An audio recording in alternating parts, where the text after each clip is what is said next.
Jingle bell jingle all the way. কলকাতায় শুরু হয়ে গেছে ক্রিসমাস উৎসব। যীশু খ্রিস্টের 52তম পীঠ পার্ক স্ট্রিটে পিলপিল করে লোকজনের ভিড়। মানুষজন যাচ্ছেন, উৎসব আনন্দ করছেন, কেক খাচ্ছেন, তাতে কোনো সমস্যা নেই। সান্তা টুপি পরে দাদার ছবি তুলছেন, সেলফি নিচ্ছেন, তাতেও কোনো সমস্যা নেই। কিন্তু আপনারা কি জানেন, এই সমস্ত করতে গিয়ে আমরা নিজেদের কোন বিপদ ডেকে আনছি? কোন সমস্যার মুখে দাঁড়িয়ে রয়েছে ভারতবর্ষ? জানাবো আপনাদের সবটা, শেষ পর্যন্ত সঙ্গে থাকবেন। নমস্কার, আমি স্বাতী। মাধ্যম ইউটিউব চ্যানেলের আরো একটি ভিডিওতে আপনাদের স্বাগত জানাই। দেখুন, খ্রিস্টান ধর্ম নিয়ে আমাদের আম ভারতবাসী বা আম বাঙালির খুব বেশি ধারণা নেই। ওই খ্রিস্ট ধর্ম মানেই বিয়ের অনুষ্ঠান, সাদা গাউন পরা, চার্চে যাওয়া, কিংবা ক্রিসমাস এলে একটু আধটু কেক খাওয়া। আমরা হুজুগে মাতি, ওই লোকজন সবাই করছে, আমি না করলে কেমন একটা দেখায় বা স্ট্যাটাস মেনটেন হয় না, এই কারণেই আমরা মেতে থাকি। ব্যাপারটা আসলে কিন্তু অতটা সহজ নয়। আমি কিছুদিন আগেই পলিটিক্যাল ইসলাম নিয়ে একটা ভিডিও বানিয়েছিলাম। আমি দেখিয়েছিলাম কিভাবে ইসলাম গোটা বিশ্বে তাদের আধিপত্য কায়েম করতে চাইছে। ঠিক একই বিষয় কিন্তু খ্রিস্টানদের সঙ্গেও। খ্রিস্টান মিশনারি যারা রয়েছেন তাদের লক্ষ্যই হলো বিশ্ব জুড়ে বিভিন্ন ধর্মের মানুষকে তাদের ধর্মে ধর্মান্তরিত করা। একদিকে ইসলামিক ধর্মগুরুরা, আর অপরদিকে রয়েছেন খ্রিস্টান পাদ্রীরা, যারা উভয়েই নরমে গরমে ধর্মান্তরিতকরণ চালাচ্ছেন। আজকে বিশ্বের অন্যতম দুটি বৃহৎ মহাদেশ উত্তর আমেরিকা এবং দক্ষিণ আমেরিকা পুরোপুরি খ্রিস্টান ধর্মান্তরিতকরণ হয়ে গিয়েছে।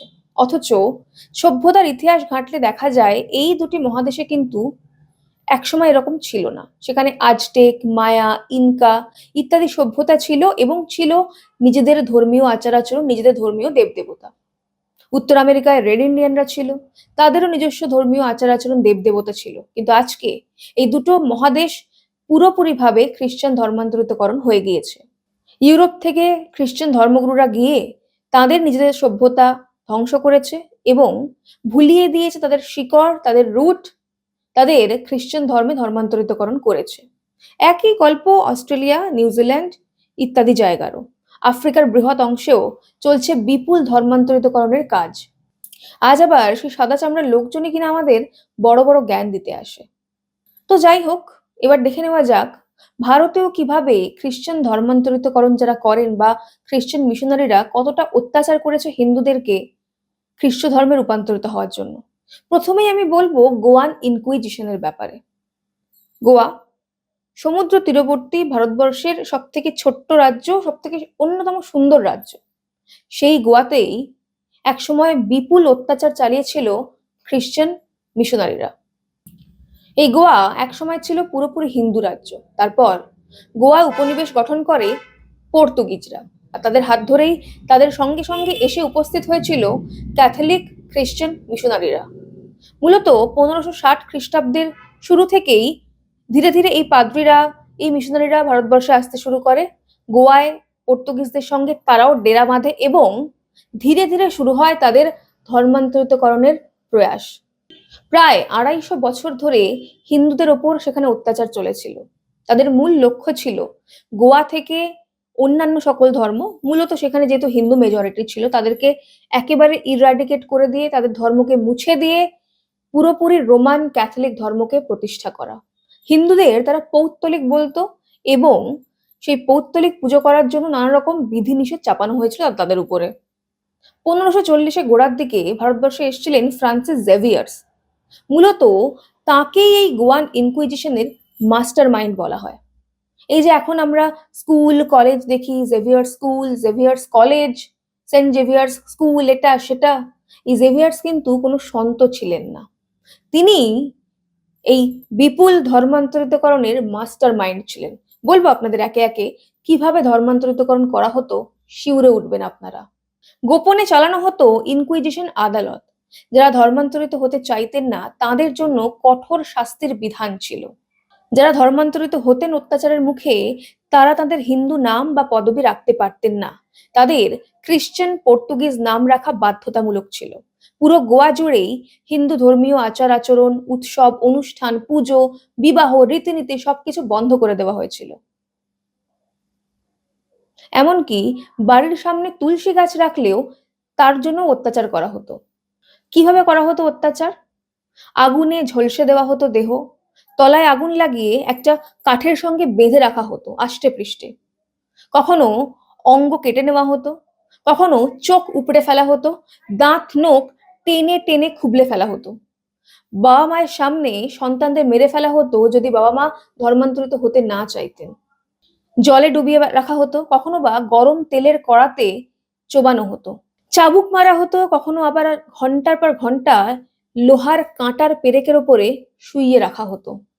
এই নিপীড়নের ফলে বহু হিন্দু খ্রিস্টান ধর্মে গ্রহণ করতে বাধ্য হন। অনেকেই এই অত্যাচার সহ্য করতে না পেরে গোয়া ছেড়ে পালিয়ে যান। পরবর্তীতে যখন এগুলো জানাজানি হয়, তখন সমস্ত তথ্য পুড়িয়ে ফেলেছিল পর্তুগিজ সরকার বা যারা উপনিবেশ করেছিল, যাতে কারো শাস্তি না হয়। এতক্ষণ তো আমি ইতিহাস বলছিলাম, এবার বরং একটু বর্তমান সময়ে নজর রাখা যাক। ইংরেজ, ফরাসি বা পর্তুগিজরা ভারতবর্ষ ছেড়ে চলে যাওয়ার পর ভারতবর্ষে খ্রিস্টান মিশনারিদের কনভার্সনের হার কমলেও পুরোপুরি বন্ধ হয়ে যায়নি। কিছুদিন আগেই আমি 1040 উইন্ডোর বিষয়ে একটা ভিডিও করেছিলাম। আমি দেখিয়েছিলাম কিভাবে ভারত, মঙ্গোলিয়া, চীন, জাপান, এই বেল্ট যেখানে মূলত হিন্দু এবং বৌদ্ধরা বসবাস করেন, তাদেরকে কনভার্ট করার চেষ্টা করছে এই সমস্ত খ্রিস্টান মিশনারিরা। এই মুহূর্তে খ্রিস্টান দেশগুলোর আন্তর্জাতিক বড় এজেন্ডা হলো এই ধর্মান্তরীকরণের পদ্ধতি। ধর্মের জিগির তুলে নয় বা অত্যাচার করে নয়। বর্তমানে ধর্মান্তরিতকরণ করার জন্য খ্রিস্টান দেশগুলো থেকে বিপুল অর্থ আসছে। কখনো শিক্ষাদানের নামে, কখনো সেবা দেওয়ার নামে, কখনো গরিবদের আর্থিক সাহায্য করার নামে চলছে ধর্মান্তরিতকরণ। আদিবাসী বেল্টগুলোতে এবং ভারতবর্ষের উত্তর পূর্বের রাজ্যেরা বিপুলভাবে কাজ করছে, প্রচন্ড সক্রিয় হয়ে গিয়েছে। এমনকি উত্তর পূর্বের অনেকগুলি রাজ্য এই মুহূর্তে খ্রিস্টান মেজরিটি হয়ে গিয়েছে। আর যেখানে খ্রিস্টান মেজরিটি, সেখানেই চলছে বিচ্ছিন্নতাবাদীদের সুরসুরি। স্বাধীনতার পর থেকেই কংগ্রেসের ভুল নীতির কারণে এই খ্রিস্টান মিশনারিদের বাড়বাড়ন্ত ভারতবর্ষে। যদিও সেটা প্রধানমন্ত্রী নরেন্দ্র মোদীর শাসনকালে অনেকটাই দমন করা সম্ভব হয়েছে। আপনাদের আমি বলবো কিভাবে গান্ধী পরিবার ভারতবর্ষের মানুষকে ঠকিয়েছে এই ধর্মান্তরিতকরণের বিষয়ে। প্রথমেই বলি পণ্ডিত জওহরলাল নেহরুর কথা। জওহরলাল নেহরুর উত্তর পূর্ব ভারত বিষয়ে প্রধান পরামর্শদাতা ছিলেন ব্রিটিশ খ্রিস্টান মিশনারি ভেরিয়ার এলউইন। নেহরু এলউইনকে আদিবাসী সংক্রান্ত বিষয়ে গাইডলাইন তৈরির কথা বলেছিলেন এবং তারপর এই এলউইনের পরামর্শ মতো 4টি নিয়মকে অন্তর্ভুক্ত করা হয়েছিল তৎকালীন ভারতবর্ষের নীতিমালার মধ্যে। কি সেই 4টি নিয়ম? আদিবাসীদের মূলধারার ভারতীয় সমাজ থেকে দূরে রাখা, মূলধারার ভারতীয় সমাজের সঙ্গে সাংস্কৃতিক মিশ্রণে বাধা দেওয়া, মিশনারিদের স্কুল, হাসপাতাল, চার্চ চালাতে সহযোগ করা, মিশনারিদের ধর্মান্তর ইস্যুতে সরকার নীরব থাকা। আর এই নীতির ফলেই নাগাল্যান্ড, মিজোরাম, মেঘালয়ের মতো রাজ্যে বেড়ে গিয়েছে খ্রিস্টানদের হার। আমাদের এটাও খেয়াল রাখতে হবে যে সোনিয়া গান্ধীর কন্যা প্রিয়াঙ্কা গান্ধী কিন্তু কোনো হিন্দুকে বিয়ে করেননি। তিনি বিয়ে করেছেন রবার্ট ভাদ্রাকে, আর যিনি নিজেও খ্রিস্টান। কেবলমাত্র এরা এদের হিন্দু আইডেন্টিটি রাখে দেশের মানুষের ভোট নেওয়ার জন্য। আসলে এরা দেশের মানুষকে প্রতারিত করছে। এখন আবার শুরু হয়েছে হোম চার্চের ব্যবস্থা। পাঞ্জাবের দিকে মূলত বাড়িগুলিকে বদলে ফেলা হচ্ছে চার্চে, আর সেখানে হিন্দুদেরকে নিয়ে গিয়ে বা শিখদেরকে নিয়ে গিয়ে জোরপূর্বক ধর্মান্তরিতকরণ চলছে। মাযহাবি শিখ যারা রয়েছেন, এরা সবচেয়ে বেশি সমস্যায় পড়ছেন এই ধর্মান্তরিতকরণের কারণে। এছাড়াও রয়েছে ক্রিপ্টো খ্রিস্টানরা। এরা নিজেদের ভিতরে ভিতরে খ্রিস্টান হয়ে গিয়েছেন, কিন্তু নিজেদের হিন্দু নাম, পদবি, আইডেন্টিটি বাইরে দেখাচ্ছেন, যাতে করে এরা সংরক্ষণের সুবিধা পেতে পারেন বা হিন্দু ধর্মের সমাজের নানা সুযোগ সুবিধা পেতে পারেন। এছাড়াও পাড়ায় পাড়ায় শুরু হয়েছে মহিলাদের মিশন। বাড়ি থেকে পুরুষরা যখন কাজে বেরিয়ে যাচ্ছেন, সেরকম দুপুর দুপুর সময়ে মহিলাদের কাছে যাচ্ছেন এই সমস্ত নানেরা। তারা গিয়ে যিশুর কীর্তন করছেন, যিশুর গুণগান করছেন। রাস্তায় যিশুর নামে কীর্তনও বেরোচ্ছে। এমনকি যিশুর গান, যিশুর পাঁচালি এগুলোও পড়া হচ্ছে। হিন্দু ধর্মের ব্যক্তিদেরকে আকৃষ্ট করার জন্য হিন্দুদের মতো করে যিশুকে রিপ্রেজেন্ট করা হচ্ছে হিন্দুদের সামনে। কিছু রাজনৈতিক দলও এতে মদত দিচ্ছে। যেরকম জগনমোহন রেড্ডির দল বা তামিলনাড়ু ডিএমকে। আজকে সেভেন সিস্টার্সের আসাম বাদ দিলে 6টি রাজ্যই প্রায় খ্রিস্টান মেজরিটি হয়ে গিয়েছে। নাগাল্যান্ডে 88%, মিজোরামে 88%, মেঘালয়ে 75%, অরুণাচল প্রদেশে 30% ইতিমধ্যেই খ্রিস্টান হয়ে গেছে। এছাড়াও গোয়া, কেরালা, কর্ণাটক তো রয়েছেই। গোয়াতে 25% খ্রিস্টান। এত অত্যাচার সহ্য করেও সেখানকার 66% মানুষ তাদের নিজেদের হিন্দু ধর্ম বজায় রাখতে পেরেছেন। ইসলাম এবং খ্রিস্টানদের কাছে ভারতবর্ষ হলো একটা অসমাপ্ত মিশনের মতন, যেখানে দীর্ঘ 700 বছরেরও বেশি সময় মুঘল সাম্রাজ্য বা ইসলামিক শাসন এবং তারপর প্রায় 250 বছর ইংরেজদের শাসন থাকলেও পুরোপুরি ধর্মান্তরিতকরণ এরা করতে পারেনি ভারতবাসীকে। তাই সেই লক্ষ্যেই কাজ করে চলেছে এই দুই আব্রাহামিক ধর্ম। কাজেই কেক খান, সেলফি নিন, যত খুশি প্লাম কেক, বাটার কেক খান, কিন্তু সেই কেক যেন আমাদের গলার ফাঁস হয়ে বসে না যেতে পারে, এটার লক্ষ্য আমাদেরই রাখতে হবে। আজ এই পর্যন্তই, দেখা হবে পরের একটি ভিডিওতে। ততক্ষণ পর্যন্ত সঙ্গে থাকুন, দেখতে থাকুন মাধ্যম।